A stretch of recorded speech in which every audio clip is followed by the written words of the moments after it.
या बातमीपत्राचे प्रायोजक आहेत pro rich look skin and hair studio.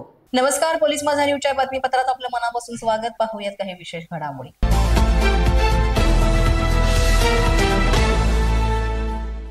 लोकसभेनंतर राज्यसभेतही वक्फ सुधारणा विधेयकाला मंजुरी मिळाली असून आता ते राष्ट्रपतींच्या स्वाक्षरीसाठी पाठवण्यात येणार आहे। राष्ट्रपतींच्या स्वाक्षरीनंतर हे विधेयक कायद्यात रूपांतर होणार आहे।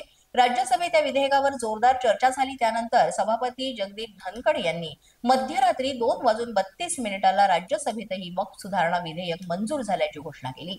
या विधेयकामुळे वक्फ संपत्तीच्या संरक्षणाला बळ मिळेल, याची तर विरोधकांनी हे विधेयक काही समुदायांवर अन्याय करणारा असल्याचा आरोप केला।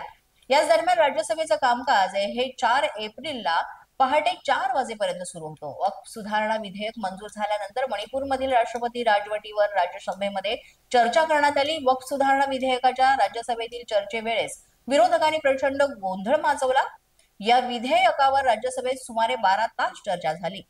वक्फ सुधारणा विधेयक अन्याय करणारे असल्याचा आरोप विरोधकांकडून करण्यात आला, तर केंद्रीय गृहमंत्री यांनी राज्यसभेत आक्रमक भाषण केलं। भंडारा येथे तणसाच्या ढिगारानं शेतकऱ्याचा दुर्दैवी मृत्यू झाल्याचा प्रकार समोर आलाय। शेतामध्ये तरवा जाळताना शेतकऱ्यांच्या कपड्यांवर आगीच्या ठिणग्या उडाल्या। त्यानंतर तो जवळच असलेल्या तणसाच्या ढिगाऱ्यावर पडला आणि क्षणातच गवताच्या तणसानं पेट घेतला आणि त्यामुळे शेतकरी यात अडकला आणि त्याला बाहेर पडताच आलं नाही। त्याचा जळून यामध्ये दुर्दैवी मृत्यू झाला। रमेश रामटेके असं या मृत शेतकऱ्याचं नाव आहे। भंडाऱ्यातील पवनी तालुक्यातील नेरला शिवारात ही घटना घडली असून पंचक्रोशीमध्ये यामुळे हळहळ व्यक्त केली जाते। नाशिकच्या जिल्हा रुग्णालयातील नवजात कक्षामध्ये शॉर्ट सर्किट झाल्याचा प्रकार समोर आलाय। ज्या कक्षात हे शॉर्ट सर्किट झालं तिथे 69 नवजात बालकं होती। सुदैवानं कोणतीही अनुचित घटना इथे घडली नाही, मात्र या घटनेमुळे रुग्णालयात गोंधळ माजला होता। लगेचच महावितरण कर्मचाऱ्यांना पाचारण करण्यात आलं। शॉर्ट सर्किट झाल्यानंतर त्वरित सर्व बालकांना दुसऱ्या कक्षात हलवण्यात आलं। शॉर्ट सर्किट झाल्याचं लक्षात आल्यानंतर सर्व परिचारकांनी लगेचच बालकांना सुरक्षित दुसऱ्या कक्षात हलवलं। पोलीस माझा न्यूजच्या बातमीपत्रात वेळ झाले की छोट्याशा विश्रांतीची पाहत रहा पोलीस माझा न्यूज। या बातमीपत्राचे प्रायोजक आहेत pro rich look skin and hair studio. विश्रांतीनंतर पुन्हा एकदा पोलीस माझा न्यूजच्या बातमीपत्रात आपलं मनापासून स्वागत।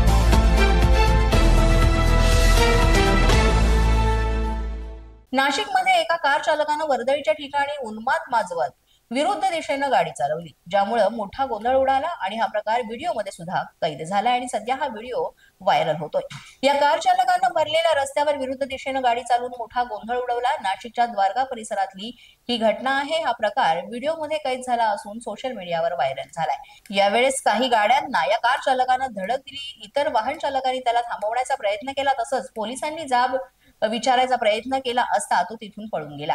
या घटनेमुळे नागरिकांमध्ये भीतीचं वातावरण निर्माण झालं आणि पोलीस आता या प्रकरणी तपास सुरू करत आहेत। आडगाव, निफाड आणि छत्रपती संभाजीनगर या रस्त्यांसाठी केलेल्या बांधकामाच्या नुकसान भरपाईपोटी मिळणाऱ्या मोबदला रकमेपैकी 12,63,63,000 रुपये बनावट दस्तऐवजाद्वारे लंपास करणाऱ्या मुख्य आरोपीला नाशिक शहर गुंडाविरोधी पथकानं राजस्थान मधून अटक केली आहे। शकूर अहमद जमालुद्दीन सय्यद असं अटक करण्यात आलेल्या मुख्य आरोपीचं नाव असून इमॉर्टल इन्फ्रास्ट्रक्चर प्रायव्हेट लिमिटेड या कंपनीमध्ये बेकायदेशीरपणे वर्ग करून पंकज ठाकूर यांच्या कंपनीची आर्थिक फसवणूक करण्यात आली होती।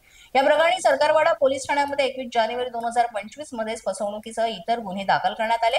नाशिक गुंडाविरोधी पथकानं 2 दिवस सापळा रचून आरोपी शकूर अहमद जमालुद्दीन सय्यद यास फतेपूर रोड, अलीनगर, सिकर या परिसरातून ताब्यात घेतले आणि त्यानंतर पथकानं पुढील कारवाईसाठी त्यास नाशिकमध्ये आणून नाशिक शहर आर्थिक गुन्हे शाखेच्या ताब्यात दिलाय। अशाच नवनवीन व्हिडिओसाठी पोलीस माझा न्यूजचं YouTube चॅनल सबस्क्राईब करा, तसंच आमचं फेसबुक, इंस्टाग्राम आणि ट्विटर अकाउंट फॉलो करा। अधिक माहितीसाठी आमच्या www.polismazhanews.com या वेबसाईटला भेट द्या। पाहत रहा पोलीस माझा न्यूज।